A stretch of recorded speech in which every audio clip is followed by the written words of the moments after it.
आज भारतीय सेना ने ऑपरेशन सिंदूर के द्वारा पहलगाम में हुए आतंकी हमले का कुछ हद तक बदला ले लिया और इस ऑपरेशन सिंदूर को सिर्फ पहलगाम हमले में हुए आतंकी वारदात के बदले के रूप में ही नहीं देखा जाना चाहिए। ये हमारे संसद भवन पर हुए आतंकवादी हमला, उसके बाद 9/11 मुंबई का हमला, उरी, पुलवामा और तीर्थयात्रियों से भरी बस पर जो अटैक किया था आतंकवादियों ने, उन सब से संबंधित है।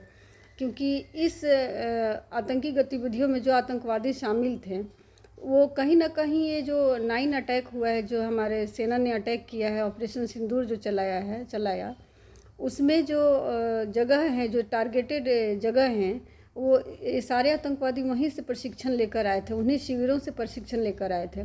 तो ये इन सारे आतंकवादी गतिविधियों का ये सारा जो था वो केंद्र है और इसलिए यहाँ इस जगह को टारगेट किया गया।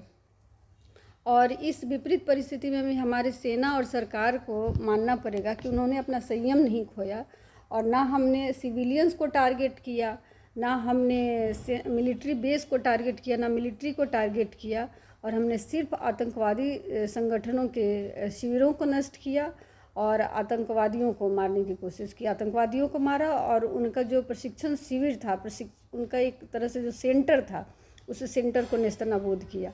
तो ये हमारी एक बहुत बड़ी राजनीतिक और कूटनीतिक और सामरिक जीत है।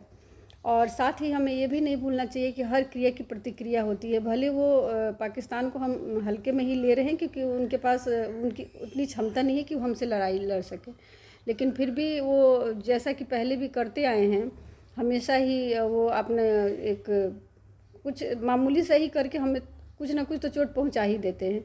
तो इस तरह से हमें सतर्क रहने की ज़रूरत है और सरकार के द्वारा जो भी हमें प्रिकॉशन लेने के लिए बोला जा रहा है मॉक ड्रिल में या ऐसे भी संदेशों के द्वारा, उसको हर नागरिक माने और उसको फॉलो करे।